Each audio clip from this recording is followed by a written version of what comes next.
ពួកគាត់គឺជាមនុស្សដែលពោរពេញទៅដោយសិទ្ធិអំណាចមានឥទ្ធិពលទៅដល់មនុស្សក្នុងសង្គម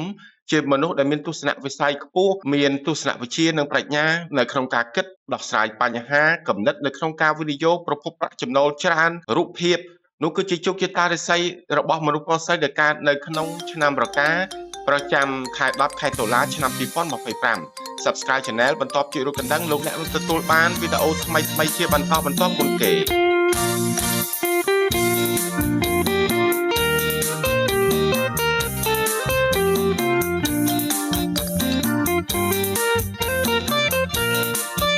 មុននោះពួកយើងធ្វើការបកស្រាយប្រធានបទស្ដីអំពីជោគជតារិស័យលោកអ្នកដែលកើតនៅក្នុងឆ្នាំរកាប្រចាំខែ10ខែតុលាឆ្នាំ2025ថ្លែងអំណរគុណចំពោះមិត្តភ័ក្តិបងប្អូននិង fan គ្រប់គ្នាទាំងអស់ដែលបាន Subscribe Channel ដែលបាន Like Share និង Comment ល្អនៅលើ Channel នោះផងដែរ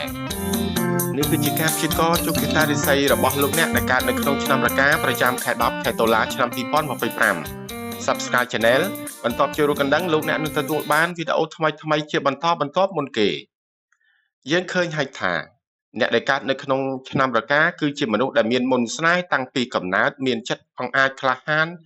ចិត្តលុះលះនៅក្នុងកិច្ចការងារជាមនុស្សដែលមានឥទ្ធិពលនៅក្នុងសង្គមមានសិទ្ធិអំណាចប្រកបដោយឥទ្ធិពលគុណធម៌ជាមនុស្សដែលនាំមកនៅសំណាងនៅក្នុងការដឹកនាំក្រុមប្រភពប្រាក់ចំណូលច្រើនរូបភាពមានវិចារណញ្ញាណគំនិតច្នៃប្រឌិតឆ្លាតវាងវៃជាមនុស្សដែលមាន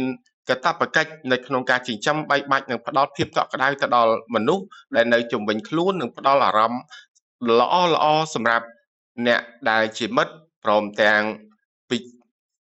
កិច្ចការងារដែលតាក់ទងជាមួយការវិនិយោគប្រកបដោយការប្រើប្រាស់បច្ចេកវិទ្យាសម័យទំនើបនេះផងដែរដូច្នេះហើយជោគជតារិស័យរបស់លោកអ្នកស្ថិតនៅក្នុងខែ10បានបង្ហាញយ៉ាងពិសេសស្ដីអំពីកត្តាធំទាំងអស់នេះដែលកត្តាធំទី1និយាយអំពីគោលបំណងនៃជីវិតគោលដៅនៅក្នុងការសម្រេចទៅលើផ្នែកសេដ្ឋកិច្ចហិរញ្ញវត្ថុលុយកាក់ទ្រព្យសម្បត្តិទំនាក់ទំនងការធ្វើទីផ្សារការលក់អាជីវកម្មការផ្លាស់ប្ដូរអភិវឌ្ឍការងារបដោតទៅលើសុខភាពរបស់លោកអ្នកដូច្នេះកត្តាធំទាំង6នេះគឺមានព័ត៌មានភាគរយជាលម្អិតដូចតទៅទី1គឺគោលបំណងជីវិតមនុស្សមកជួយពាក់ព័ន្ធជាមួយនឹងយុទ្ធសាស្ត្រគោលដៅអីរាសីឆ្នាំរការបស់លោកអ្នកនឹងគឺទទួលបាន 56% កត្តាធំទី2ដែលពាក់ព័ន្ធជាមួយនឹងហិរញ្ញវត្ថុលុយកាក់និងទ្រព្យសម្បត្តិសេដ្ឋកិច្ចរបស់រាសីឆ្នាំរកាស្ថិតនៅក្នុងខែ10នេះលោកអ្នកនឹងគឺមានឱកាសចាប់ផ្ដើមពី 49% ឡើងទៅបាទហើយកត្តាធំទី4ដែលស្ដែងចេញអំពីការធ្វើទីផ្សារការបិទការលក់ទំនាក់ទំនងល្អជាមួយមនុស្សនៅក្នុងសង្គមព្រមទាំងភាពរីករាយសុភមង្គលនៅក្នុងគ្រួសារទំនាក់ទំនងជាមួយប្តីប្រពន្ធរបស់លោកអ្នកនឹងរាសីឆ្នាំរការបស់លោកអ្នកគឺទទួលបាន 78% បាទកត្តាធំទី4ដែលពាក់ព័ន្ធជាមួយនឹងមិត្តភ័ក្តិនិងគ្រួសារមនុស្សមកជួយឧបត្ថម្ភគាំពារគ្រប់គ្រងនៅក្នុងពេលដែលលោកអ្នកត្រូវការមានឧបសគ្គត្រូវការធនធានត្រូវការអ្នកដែលមានសិទ្ធិអំណាចនៅក្នុងការជួយលើកិច្ចការងារតូចធំរាសីឆ្នាំរការបស់លោកអ្នកស្ថិតនៅក្នុងខែ10នេះបាទគឺទទួលបាន 86% បាទកត្តាធំទី5ដែលតាក់ទងជាមួយនឹងសុខភាពកាយសម្បទាមាំមួនភាពស៊ាំនឹងជំងឺឬក៏ភាពរីករាយនៅក្នុងដំណើរជីវិតនៅក្នុងកិច្ចប្រតិបត្តិការការងារទូទៅរាសីឆ្នាំរការបស់លោកអ្នកនឹងគឺទទួលបាន 78% កត្តាធំទី6ដែលពាក់ព័ន្ធជាមួយនឹងការផ្លាស់ប្ដូរអាជីពការចាប់ផ្ដើមអាជីវកម្មឬប្រតិបត្តិការអាជីវកម្មការដឹកនាំសិទ្ធិអំណាចបញ្ជាមនុស្សកិច្ចការងារតូចធំប្រតិបត្តិការនៅក្នុងរូបភាពបង្កើតនៅប្រភពប្រាក់ចំណូលផ្សេងរាសីឆ្នាំរការបស់លោកអ្នកនឹងគឺចាប់ផ្ដើមភាគរយពី 56% នេះឡើងទៅបាទនេះគឺជាកិច្ចដែលយើងត្រូវដឹងហើយវាពុំមែនជាអ្វីដែលលោកអ្នកនឹងត្រូវគិតថាភាគរយតិចនៅក្នុងលក្ខណៈណាមួយហើយលោកអ្នកសន្មតថាវាគឺជាកំហិតវាគឺជាព្រំដែនដែលស្ថិតនៅក្នុងខែ10លោកអ្នកនឹងទទួលបានត្រឹមប៉ុណ្ណេះទេគឺជាកិច្ចចាប់ផ្ដើមតែប៉ុណ្ណោះអញ្ចឹងបងប្អូនលោកអ្នករិស័យឆ្នាំរកាទាំងអស់ដែលចាប់ផ្ដើមនឹងគឺយើងបញ្ចេញសកម្មភាពឲ្យសមស្របជាមួយនឹង ជំនាញផងយើងបង្ហាញអំពីសក្តានុពលខាងក្នុងប្រើប្រាស់ធម្មពលឲ្យត្រូវប្រើប្រាស់ទិសប្រើប្រាស់នៅជោគជតារិស័យនឹងឲ្យត្រឹមត្រូវសមស្របជាមួយនឹងជំនាញនឹងពេលវេលាលោកអ្នកនឹងមានភាពជោគជ័យកើនឡើងបាទតើនឹងមានរឿងអ្វីកើតឡើងចំពោះជោគជតារិស័យរកាលោកអ្នកស្ថិតនៅក្នុងខែ10តើនៅក្នុងខែ10នេះម្ចាស់ដែលកើតនៅក្នុងឆ្នាំរកានឹងទទួលបានលាភជ័យអ្វីខ្លះរឿងស្នេហានឹងទៅជាយ៉ាងណាការងារមុខរបរមានការរីកចម្រើនទេលុយកាក់ហិរញ្ញវត្ថុគួរប្រុងប្រយ័ត្នលើអ្វីខ្លះសុខភាពនិងការធ្វើដំណើរមានរឿងអ្វីដែលនឹងត្រូវកើតឡើងបន្តិចទៀតនេះពួកយើងនឹងបង្ហាញព័ត៌មានលម្អិតទាំងអស់ស្ដីអំពីកត្តាជោគជតារិស័យរកាលោកអ្នកយ៉ាងពិសេសនាពេលបន្តិចទៀតនេះនេះគឺជាការព្យាករណ៍ជោគជតារិស័យលោកអ្នកកើតនៅក្នុងឆ្នាំរកាប្រចាំខែ10ខែតុលាឆ្នាំ2025យើងពិនិត្យមើលនៅក្នុងលាភសំណាងអាជីវកម្មការងាររបស់រិស័យឆ្នាំរការបស់លោកអ្នកនៅក្នុងនោះផងដែរយើងឃើញថាតកតងជាមួយអាជីវកម្មរបស់លោកអ្នកនេះគឺជាពេលវេលាមួយដើម្បីពង្រីកនៅជំនួយនឹងការចាប់ផ្ដើមគម្រោងថ្មីលោកអ្នកនឹងទទួលបានការគ្រប់គ្រងអំពីថ្នាក់លើឬក៏មិត្តភ័ក្តិរួមការងារដែលធ្វើឲ្យលោកអ្នកនឹងគឺមានប្រសិទ្ធភាពនៅក្នុងការសម្រេចទៅតាមគោលដៅមិនថាលើផ្នែកទ្រព្យសម្បត្តិលើផ្នែកសិទ្ធិអំណាចការដឹកនាំបណ្ដាញឱកាសនៅក្នុងការលក់ប័ណ្ណការលក់មានភាពល្អប្រសើរឡើងអញ្ចឹងប្រាក់ចំណូលកិច្ចការងារដែលទទួលបានហ្នឹងក៏វាល្អទៅតាមហ្នឹង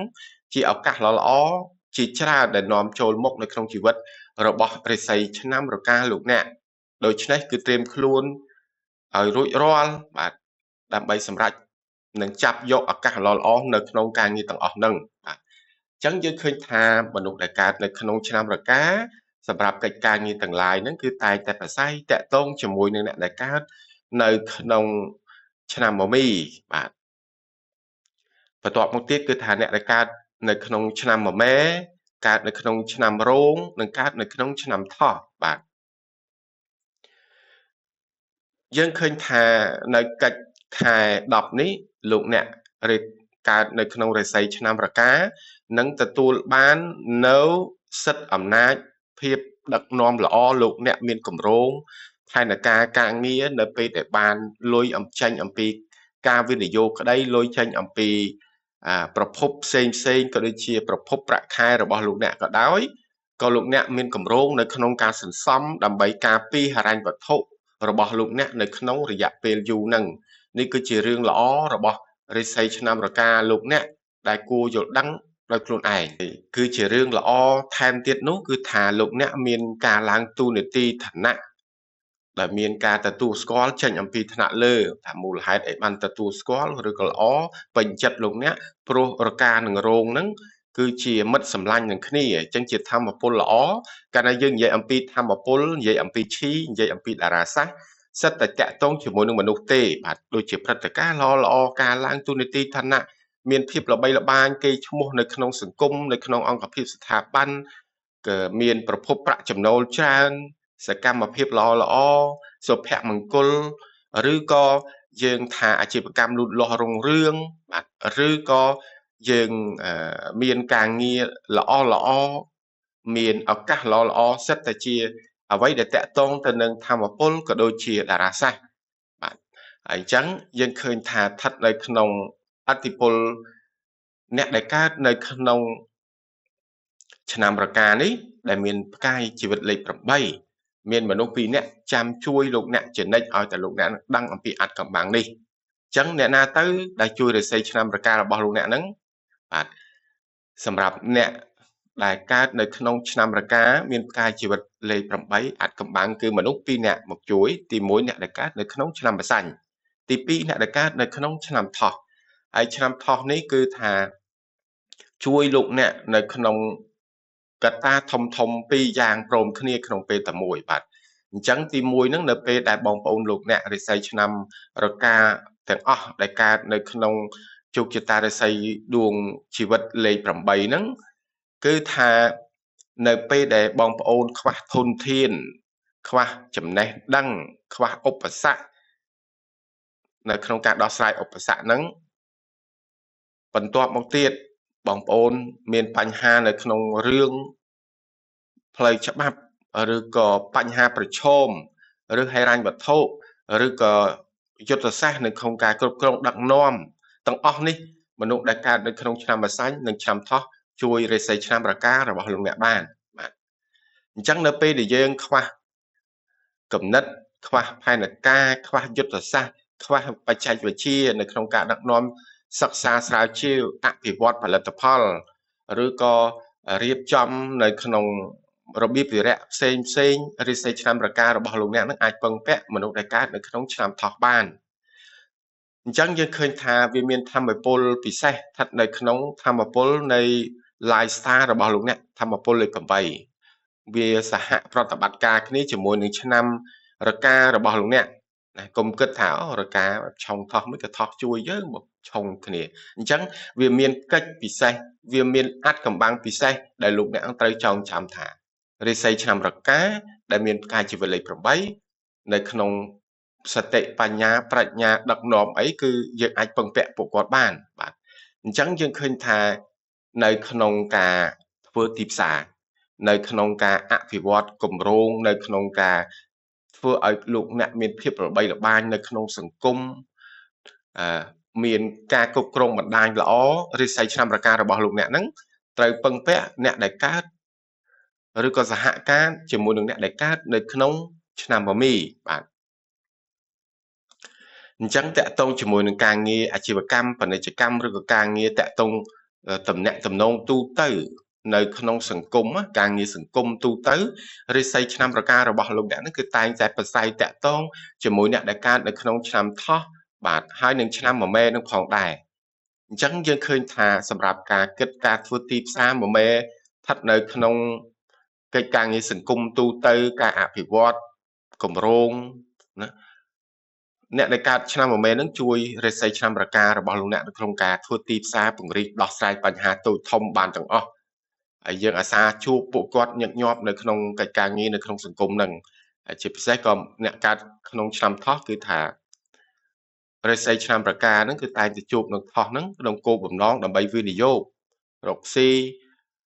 ចំនួនជួញប្រែផ្សេងទាំងអស់នៅខាងក្នុងឬក៏ខាងក្រៅប្រទេសអញ្ចឹងមានន័យថាលោកអ្នកក្នុងចំណោមឆ្នាំទាំង12លោកអ្នករិស័យរកាហ្នឹងតែងតែជួបពួកគាត់ហ្នឹងញឹកញាប់ជាងគេអញ្ចឹងកិច្ចការងារធ្វើចំនួនដើម្បីឲ្យកាន់តែប្រសើរឡើងដើម្បីឲ្យកាន់តែខ្លាំងរិស័យរកាលោកអ្នកដែលមានការជីវិតលេខ8ហ្នឹងគឺតកតងជាមួយនឹងម្នាក់ទៀតណាគឺអ្នកដែលកើតនៅក្នុងឆ្នាំកុលហ្នឹងបាទអញ្ចឹងអ្នកដែលកើតនៅក្នុងឆ្នាំកុលនេះគឺអាចជួយពង្រីកសក្តានុពលមិនថាឱកាសនៅក្នុងការវិនិយោគឱកាសនៅក្នុងការពង្រីកប្រភពប្រាក់ចំណូលធ្វើឲ្យលោកអ្នកមានលុយកាក់ច្រើននិងឱកាសនៅក្នុងការងារតូចធំអីគឺយើងអាចទៅរកអ្នកដែលកើតនៅក្នុងឆ្នាំកុលហ្នឹងហើយឬក៏គេផ្ដល់ព័ត៌មានឲ្យយើងហ្នឹងគឺយើងចាត់ការដោយខ្លួនឯងទៅបាទនេះគឺជាកិច្ចដែលយើងត្រូវដឹងឱកាសអាជីពស្ថិតនៅក្នុងខែ10នេះឥឡូវយើងពិនិត្យមើលនៅក្នុងស្ថានភាពលុយកាក់ហិរញ្ញវត្ថុនិងសេដ្ឋកិច្ចរបស់រិស័យឆ្នាំរការបស់លោកអ្នកវិញម្ដងបាទអញ្ចឹងយើងឃើញថាស្ថានភាពសេដ្ឋកិច្ចហិរញ្ញវត្ថុរបស់លោកអ្នកស្ថានភាពគឺមានភាពល្អប្រសើរឡើងប្រសិនបើលោកអ្នកធ្វើការវិនិយោគនៅក្នុងខែនេះវាជាកិច្ចមួយដែលយើងនឹងទទួលបានផលល្អបាទនៅក្នុងចំណោមលទ្ធផលល្អទោះបីជាយ៉ាងណាក៏ដោយក៏សូមប្រុងប្រយ័ត្នចំពោះការចំណាយមិនចាំបាច់ផងដែរនេះគឺជាហិរញ្ញវត្ថុស្ថិតនៅក្នុងខែ10របស់រិស័យឆ្នាំរកាលោកអ្នកក្រោមឥទ្ធិពលរបស់ Golden Luck រិស័យឆ្នាំរការបស់លោកអ្នកហ្នឹងគឺទទួលបាននូវកិច្ចទាំងអស់នេះបាទដោយសារឥទ្ធិពលវាហ្នឹងគឺបានបង្ហាញអំពីទ្រព្យសម្បត្តិភាពរុងរឿងការគ្រប់គ្រងហិរញ្ញវត្ថុភាពជោគជ័យនៅក្នុងអាជីព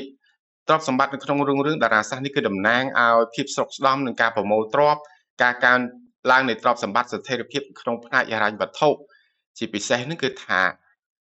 វាដូចជានិយាយថាដូចជាយើងទទួលបានមាសមហិបឬក៏មានឃ្លាំងមាសការគ្រប់គ្រងហិរញ្ញវត្ថុហ្នឹងគឺដូចជាបង្ហាញអំពីសមត្ថភាពនៅក្នុងការចាត់ចែងលុយកាក់និងទ្រព្យសម្បត្តិរបស់លោកអ្នកហើយភាពនៅក្នុងជោគជ័យនៅក្នុងអាជីពឬក៏អាជីវកម្មវាផ្សារភ្ជាប់ជាមួយនឹងអាជីពការងារនៅក្នុងសមត្ថភាពពិសេសនៅក្នុងជំនួយនិងការងារដែលតាក់ទងជាមួយនឹងហិរញ្ញវត្ថុបាទ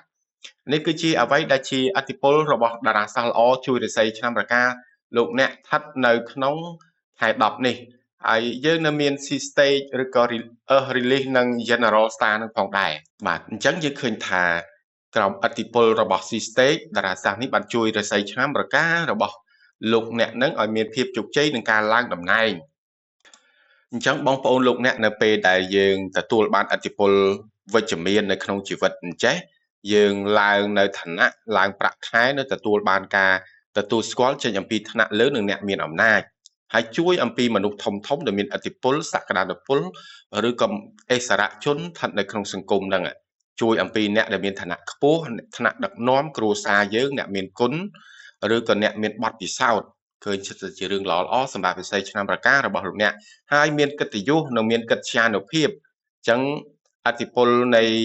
ព្រឹត្តិការណ៍ល្អៗនេះគឺជួយឲ្យលោកអ្នកនឹងតាក់ទងជាមួយភាពល្បីល្បាញមានកេរ្តិ៍ឈ្មោះនិងមានកិត្យានុភាពនឹងផងដែរ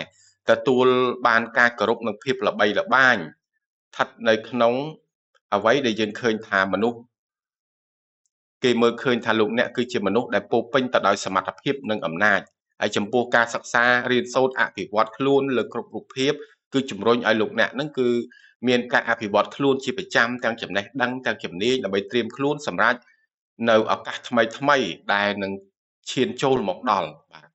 នេះគឺជាដំណឹងល្អៗរបស់រាសីឆ្នាំរការបស់លោកអ្នកស្ថិតនៅក្នុងខែ10អញ្ចឹងយើងឃើញថាក្រុមអធិពលរបស់ Release ក៏បង្ហាញដូចគ្នាដែរថាលោកអ្នកនេះគឺជាមនុស្សដែលបានធ្វើបន្ទុកហើយច្រើនតាំងពីពេលមុនបាទអញ្ចឹងគឺជួបសំណាងដែលយើងហៅថា Noble Luck Noble Man Luck ហ្នឹងគឺបង្ហាញអំពីការជួយគ្រប់គ្រងអំពីមនុស្សសំខាន់មនុស្សដែលមានឥទ្ធិពលនៅក្នុងជីវិតសម្រាប់ជីវិតរបស់លោកអ្នកនៅពេលដែលលោកអ្នកជួបការលំបាកអាចដោះស្រាយបញ្ហាបានវាកាត់បន្ថយបញ្ហាកាត់បន្ថយឬក៏បន្សាបបញ្ហានិងឧបសគ្គផ្សេងៗដែលកើតមានឡើងជួយឲ្យលោកអ្នកបង្វិលបញ្ហាហ្នឹងคลายពីរឿងអាក្រក់ទៅល្អឡើងវិញហើយវានាំមកនូវពរជ័យដែលជួយឲ្យជីវិតរបស់លោកអ្នកមានភាពរលូននិងទទួលស្គាល់និងមានលទ្ធផលល្អអញ្ចឹងដូចបានបង្ហាញខាងដើមដូចនេះដែរគឺថារិស័យឆ្នាំប្រកាសរបស់លោកអ្នកនឹងទទួលបានអធិពលចេញអំពី General Star គឺជាផ្កាយធំដែលមានអធិពលជាព្រឹត្តិការណ៍ល្អៗដែលនាំមកនៅអំណាចសិទ្ធិយោធាភាពជាអ្នកដឹកនាំនិងលោកអ្នកគឺជាមនុស្សដែលមានអធិពលបាទចឹងភាពជាអ្នកដឹកនាំគឺមានលក្ខណៈទំនងស្ថិតសកម្មភាពនៅផ្លូវចិត្តអរិយាបថអាកប្បកិរិយារបស់លោកអ្នកនឹងគឺថាជាមនុស្សដែលមានគំនិតភាពជាអ្នកដឹកនាំនឹងតាំងពីកំណើតណាគួរយកចិត្តទុកដាក់នឹងកិច្ចការងារដឹកនាំអ្នកដទៃនឹងឲ្យបានល្អចំពោះអំណាចនិងឥទ្ធិពលគឺស្ថិតនៅក្នុងមិនថាស្ថិតនៅក្នុងអាជីពការងារឬក្នុងសង្គមទេរិស័យឆ្នាំរការបស់លោកអ្នកនឹងគឺទទួលបានតំណែងខ្ពស់ដូចជាមន្ត្រីឬក៏មន្ត្រីរាជការនឹងទាហានឬក៏អ្នកដឹកនាំជំនួញឬក៏ធុរកិច្ចបាទចឹងភាពក្លាហាននិងភាពរឹងមាំនេះជាសមត្ថភាពនៅក្នុងការដោះស្រាយបញ្ហាលំបាកដើម្បីរក្សាភាពមានបានឱកាសសិទ្ធិអំណាចសុខភាពសុភមង្គលទ្រព្យសម្បត្តិរបស់រិស័យឆ្នាំរកាលោកអ្នកស្ថិតនៅក្នុងខែ10តើរិស័យឆ្នាំរការបស់លោកអ្នកនឹងត្រូវប្រុងប្រយ័ត្នលើបញ្ហាឧបសគ្គអ្វីខ្លះទៀតបន្ទាប់ពីយើងបកស្រាយនៅរឿងល្អៗនៅនេតិខាងក្រោយបន្ទាប់នេះពួកយើងបង្ហាញអំពីកត្តាឧបសគ្គបញ្ហាប្រឈមនិងដំណោះស្រាយនាពេលបន្តិចទៀតនេះគឺជាការព្យាករណ៍ជោគជតារិស័យរបស់លោកអ្នកដែលកើតនៅក្នុងឆ្នាំរកាប្រចាំខែ10ខែតុលាឆ្នាំ2025រិស័យឆ្នាំរកាដែលមានផ្កាជីវិតលេខ8លោកអ្នកប្រើប្រាស់នៅក្នុងធម្មពលទិសទាំង4ធំនេះគឺល្អប្រសើរដែលនៅក្នុងនៃសរុបគឺថាគឺជាទិសដែលនាំមកនៅឱកាសលុយកាក់ទ្រព្យសម្បត្តិមនុស្សមកជួយភាពរុងរឿងស្ថិតនៅក្នុងដំណើរជីវិតអាជីវកម្មលូតលាស់ប្រភពប្រាក់ចំណូលល្អប្រសើរការអភិវឌ្ឍខ្លួនទំនាក់ទំនងស្នេហាមុខរបរអាជីពសិទ្ធិតែមានភាពអភិវឌ្ឍយ៉ាងល្អប្រសើរចំពោះរិស័យឆ្នាំរការបស់លោកអ្នកដូច្នេះហើយដើម្បីឲ្យរការបស់លោកអ្នកនឹងគឺនៅតែរក្សាបាននៅសក្តានុពលទាំងអស់នេះលោកអ្នកគួរប្រុងប្រយ័ត្នចំពោះការលេចធ្លាយចំពោះធម្មពលអវិជ្ជមានឬក៏តារាសាស្ត្រអវិជ្ជមានទាំងអស់ហ្នឹងបាទដោយបានបញ្ជាក់នៅក្នុងនីតិខាងដើម នៅពេលដែលយើងនិយាយអំពីផលប៉ះពាល់អវិជ្ជមានឬក៏តារាសាស្ត្រអវិជ្ជមានហ្នឹងយើងមិនមែនផ្ដោតទៅលើផ្កាយអបកាសអីទេបាទតារាសាស្ត្រនេះគឺចង់និយាយអំពីរឿងព្រឹត្តិការណ៍ដែលរាសីឆ្នាំរការបស់លោកអ្នកនៅក្នុងខែ10នឹងត្រូវជួបប្រទះមិនថាការធ្វើដំណើរមិនថាការរករបរទទួលទានអីទេសុខភាពប្រភពប្រាក់ចំណូលបាទសិទ្ធិអំណាចបណ្ដាញតំណែងតំណងព្រមទាំងកិច្ចដែលយើងធ្វើយ៉ាងណានឹងឲ្យមានសក្តានុពលខ្លួនឯងនឹងវាមានផលប៉ះពាល់អីខ្លះបាទអញ្ចឹងរាសីឆ្នាំរការបស់លោកអ្នកនឹងគួរប្រុងប្រយ័ត្នចំពោះទិសមិនល្អទាំង4ដែលជាធម្មពលអវិជ្ជមានដែលធ្វើឲ្យប៉ះពាល់ទៅដល់រាសីរកាលោកអ្នកស្ថិតនៅក្នុងខែ10អញ្ចឹងកាលណាយើងដឹងមុនយើងបង្ការរឿងទាំងអស់ហ្នឹងទៅប៉ះកន្លែងណាយើងដោះកន្លែងហ្នឹងឬក៏យើងមានមធ្យោបាយឲ្យស្រេចនៅក្នុងការដោះស្រាយហ្នឹងអាហ្នឹងគឺជារឿងល្អសម្រាប់លោកអ្នកមិនមែនមានន័យថារឿងដែលអត្ថាធិប្បាយនៅពេលបន្តិចទៀតនេះរឿងអាក្រក់នឹងត្រូវកើតឡើងចំពោះរាសីរកាគប់នោះទេបាទអញ្ចឹងទិសមិនល្អទាំង4នោះគឺមានអីទៅបាទទី1គឺទិសខាងត្បូងទី2ទិសខាងជើងទី3ទិសខាងកើតនិងទី4គឺទិសខាងត្បូងបាទបាទអញ្ចឹងទិសទាំង4នេះគឺមិនល្អសម្រាប់រាសីឆ្នាំរការបស់លោកអ្នកដែលមានផ្កាយជីវិតលេខ8ប្រើប្រាស់ញឹកញាប់ឬ24ម៉ោងយើងប្រើប្រាស់ច្រើនលើសពី3ម៉ោងឬក៏4ម៉ោងក្នុងមួយថ្ងៃបាទអញ្ចឹងនៃសរុបស្ថិតនៅក្នុងទិសមិនល្អរបស់រាសីឆ្នាំរកាដែលមានផ្កាយជីវិតលេខ8គឺមានដូចជាក្នុងចំណោមទិសទាំង4ហ្នឹងណាគឺនាំមកនៅជំងឺនាំមកនៅបញ្ហាសុខភាពជាបន្តបន្ទាប់គ្រោះថ្នាក់បាត់បង់ទ្រព្យសម្បត្តិបញ្ហាជាប្រចាំថ្ងៃរអាក់រអួលខកចិត្តឆ្លោះប្រកែកឧបសគ្គតូចធំបាត់បង់ឱកាសល្អមានបញ្ហាឆ្លោះទាស់ទែងប្តីប្រពន្ធឬដៃគូអាជីវកម្មឬក្នុងមិត្តភ័ក្តិរួមការងារឬក៏ជួបតែរឿងបោកបញ្ឆោតនិយាយដើមចាក់ចុចអុចអាលពីក្រោយខ្នងធ្វើឲ្យមានបញ្ហាជាមួយអ្នកតូចអ្នកធំអីជាដើមបាទនេះអ្វីដែលយើងគួរប្រុងប្រយ័ត្នអញ្ចឹងស្ថិតនៅក្នុងខែនេះបាទអ្វីដែលយើងគួរប្រុងប្រយ័ត្នបន្ថែមទៀតហ្នឹងគឺការចំណាយបាទចំណាយអញ្ចឹងជាអតិពលរបស់តារាសាស្ត្រដែលរួមមានដូចជា pooling set doll dead charm less consumer scarcity cascading cloud ជាដើមបាទអញ្ចឹងជាអ្វីដែលរឿងមិនល្អនឹងអាចកើតមានឡើងនៅក្នុងលកឹកណាមួយឬក៏នៅក្នុងលក្ខណៈដែលរាសីរការបស់លោកអ្នកហ្នឹងភ្លេចខ្លួនធ្វើប្រហែសអញ្ចឹងយើងតែមើលអត្ថន័យទាំងអស់ហ្នឹងគួរប្រុងប្រយ័ត្នមិនខ្លះបាទនេះគឺជាការព្យាករណ៍ជោគជតារាសីរបស់លោកអ្នករកាស្ថិតនៅក្នុងខែ10ខែតុលាឆ្នាំ2025ក្នុងគោលបំណងឲ្យលោកអ្នកនឹងមានសេចក្តីប្រុងប្រយ័ត្នបន្ថែមដើម្បីរក្សាសក្តានុពលទាំងអស់នោះឲ្យវាមានអភិវឌ្ឍស្ថិរភាពនៅតែបន្តនិរន្តរភាពសម្រាប់រាសីឆ្នាំរកាលោកអ្នកអញ្ចឹងយើងឃើញថា pooling settle star គឺជាធម្មពលអវិជ្ជមានបាទអញ្ចឹងនៅក្នុងខែ10នេះលោកអ្នកគួរប្រុងប្រយ័ត្នចំពោះការធ្វើដំណើរការផ្លាស់ប្ដូរកន្លែងឬក៏ការផ្លាស់ប្ដូរការងារអីហ្នឹងណាវាជាសញ្ញាមិនល្អនៅក្នុងការផ្លាស់ប្ដូរពីមួយទៅមួយទេឬក៏ការធ្វើដំណើរទៅឆ្ងាយឬក៏ការផ្លាស់ប្ដូរផ្ទះពីមួយទៅមួយឬក៏ផ្លាស់ប្ដូរការងារអីតែម្ដងបាទអញ្ចឹងស្ថិតនៅក្នុងនេះគឺការពង្រីកឬក៏ឱកាសផ្សេងជារឿយគឺតែងតែមានការដែលយើងចេះតែចង់ធ្វើបែបហ្នឹងប៉ុន្តែរឿងវាមិនសូវសមស្របជាមួយនឹងយើងទេអញ្ចឹងយើងលើកទឹកចិត្តបងប្អូនទាំងអស់គ្នាថានៅក្នុងនេះវាមិនមែនដូចសមដូចចិត្តយើងទេឥឡូវយើងឲ្យឱកាសថា50ទៅចោះតែតាក់ទងរឿងរ៉ាវសម្រាប់ឱកាសនៅក្នុងការងាររីកចម្រើនឬក៏អាជីវកម្មឬក៏ការស្វែងរកឱកាសនៅខាងក្រៅប្រទេសអីហ្នឹងវាអត់ទាន់ល្អអីពេញលេញប្រមាណនោះទេបាទអញ្ចឹងសម្រាប់ការផ្លាស់ប្ដូរនឹងមានភាពមិនស្ងប់បាទវានាំមកនៅភាពវឹកវរឬក៏ជាបច្ច័យដែលធ្វើឲ្យយើងនឹងឃើញជាញឹកញាប់នៅមានការថប់អារម្មណ៍ឬក៏ភាពមិនស្ងប់ដូចថាយើងចង់បានយើងឃើញនឹងឬឃើញឱកាសឃើញលុយហ្មងប៉ុន្តែយើងដកឃ្លាអានេះយើងចង់បានអានោះវាអត់មានអារម្មណ៍ថាជឿជាក់ថាតើអានោះល្អជាងអាចាស់អត់ណាមានលុយច្រើនអត់ឬក៏ល្អអត់ហើយបើសិនជាយើងអត់ជាប់បវេសិន3ខែនឹងវិញវាមិនដែរហើយបើសិនជាយើងធ្វើការងារនឹងតម្លាក់ដៃគូនេះចោលចាប់ដៃគូនោះអភិវឌ្ឍអត់យកចិត្តទុកដាក់លើអាចាស់តែចាប់អាថ្មីនឹងវាឃ្លីងឃ្លោងវាផលប៉ះពាល់ទៅលើដំណើរការអាជីវកម្មអត់នៃរបៀបគិតគឺអញ្ចឹងវាមានបញ្ហាហ្នឹងដែលយើងធ្វើឲ្យយើងនឹងគិតអញ្ចឹងវាជាធម្មពលដែលធ្វើឲ្យយើងនឹង មានសភាពផ្លូវចិត្តហ្នឹងវឹកវរមិនស្ងប់មានការផ្លាស់ប្ដូរចង់បានបន្តិចមិនចង់បានបន្តិចនឹងណូដូចជាការដែលតាក់ទងជាមួយនឹងបណ្ដាញការងារនិងការធ្វើដំណើរក៏មានការលំបាកបាទនេះគឺយើងប្រុងប្រយ័ត្នបាទ10នេះផងដែរក្រុមអធិពលរបស់ Dead Charm Star ហ្នឹងគឺបង្ហាញអំពីបញ្ហាមួយចំនួនរឿងឆ្លោះទាស់ទែងគ្នាវាអាចមានបញ្ហាផ្លូវច្បាប់ក្តីក្តាមផ្លូវច្បាប់អីហ្នឹងណាបង្កឲ្យមានចំនួនផ្លូវច្បាប់ឬក៏ភាព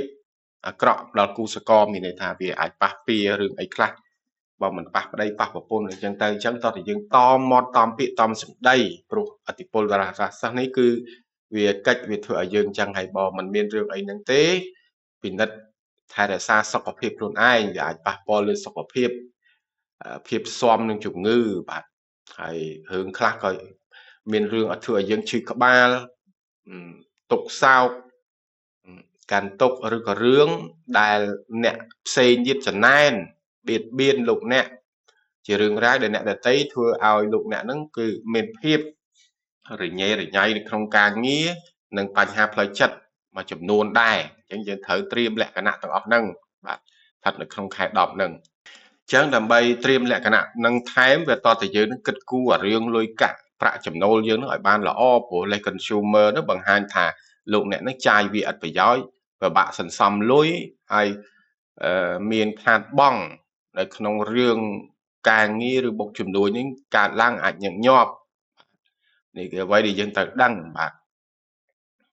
អញ្ចឹងនៅពេលដែលយើងអត់មានផែនការមានគម្រោងយើងចេះតែចាយណាចូលផ្សារចូលម៉ាតអីយើងបាក់អី scan credit card ហើយជួនកាលទិញរបស់របរនេះយើងមិនចង់ទេប៉ុន្តែមើលឃើញគេទិញយើងទិញតែគេហៅទិញអារម្មណ៍ emotion purchase កុំឲ្យគេថាធម្មរិះ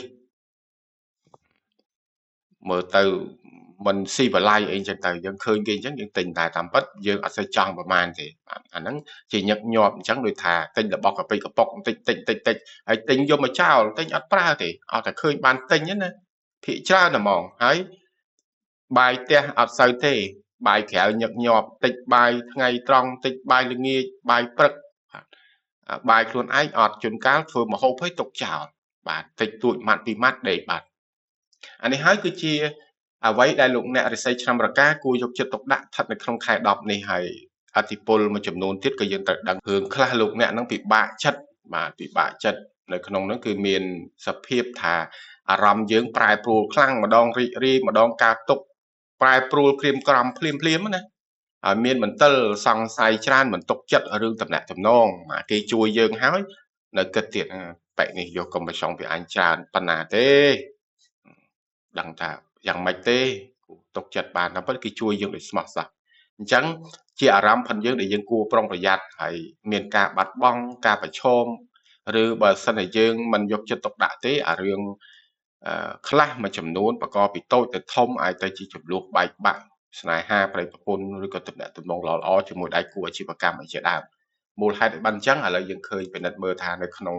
បាជឿវិញម្ដងនៅខាងលើនៅត្រង់ខែណារិស័យចឆុងរោងស្ថិតនៅក្នុងអំណាចកាលណាអំណាចចេះដោយលោកអ្នករិស័យឆ្នាំរកាមនុស្សស្រីនឹងវាអាចឆ្លោះគ្នាជាមួយប្តីឬក៏ឆ្លោះគ្នាជាមួយដៃគូអាជីវកម្មឬអតិថិជនអីជាដើមអញ្ចឹងប្រយ័ត្នអារឿងហ្នឹងអញ្ចឹងហើយបានជាយើងឃើញថាយើងគួរយកចិត្តទុកដាក់ចំពោះបញ្ហាទាំងអស់ហ្នឹងហើយជាពិសេសកុំឲ្យមានការភ័ន្តច្រឡំតំណែងតំណងឲ្យវាមានការរកម្មរកុសធ្វើឲ្យបង្កអារឿងតូចរឿងអត់បានប្រយោជន៍ខាតប្រយោជន៍ធំរបស់លោកអ្នកបាទអញ្ចឹងសង្ឃឹមថាបងប្អូនលោកអ្នករិស័យឆ្នាំប្រការរបស់លោកអ្នកដឹងអំពីបញ្ហាទាំងអស់នេះហើយពីបញ្ហាល្អបញ្ហាអាក្រក់អញ្ចឹងយើងដឹងអំពីដំណោះស្រាយរួចរាល់ហើយអញ្ចឹងជំនាញទាំង3នេះគឺបន្ថែមដើម្បីឲ្យលោកអ្នកនឹងកាន់តែមានសក្តានុពលនៅក្នុងការគ្រប់គ្រងបញ្ហាទាំងអស់អញ្ចឹងជំនាញនៅក្នុងការគិតវិភាគដោះស្រាយបញ្ហាមួយជំនាញនៅក្នុងការគ្រប់គ្រងធនធានមនុស្សដឹកនាំនៅក្នុងការអភិវឌ្ឍសន្សំលុយដើម្បីវិនិយោគនេះ2ហើយគំនិតនៅក្នុងការវិនិយោគទៅលើទ្រព្យសម្បត្តិដើម្បីឲ្យកើតប្រភពប្រាក់ចំណូលនឹង3បាទអញ្ចឹងគឺមាន IR DR ហើយនិង IW ដែលជាជំនាញស្ថិតនៅក្នុងកិច្ចការងារទាំងអស់នឹងបាទអញ្ចឹងន័យពេញគឺ indirect resource ប្រភពប្រាក់ចំណូលនៅក្នុងការគិតវិភាគដោះស្រាយបញ្ហាប្រភពប្រាក់ចំណូលផ្ទាល់និងសិទ្ធិអំណាចហើយមួយទៀតគឺ indirect wealth គឺកំណត់នៅក្នុងការវិនិយោគលើទ្រព្យសម្បត្តិក៏ដូចជាសន្សំដើម្បីវិនិយោគជាដើមបាទ ចឹងជំនាញទាំងអស់នេះលោកអ្នកប្រើប្រាស់ដើម្បីដោះស្រាយបញ្ហាទាំងអស់ហ្នឹងជូនពរបងប្អូនលោកអ្នកមនុស្សដែលកើតនៅក្នុងរាសីឆ្នាំរកាគ្រប់គ្នាបងប្អូនមិត្តអ្នកស្ដាប់និង fan គ្រប់គ្នាទាំងអស់ទទួលបានសេដ្ឋកិច្ចល្អប្រសើរប្រភពប្រាក់ចំណូលរឹងមាំមានជំនឿជឿចិត្តនៅក្នុងការចាយលុយកុំឲ្យមានភាពភ័យខ្លាចឃ្លីងឃ្លោងសុខភាពល្អមានសុភមង្គលនៅក្នុងគ្រប់ក្រុមគ្រួសារបាទជួបគ្នានៅក្នុងវីដេអូល្អៗជាបន្តទៀត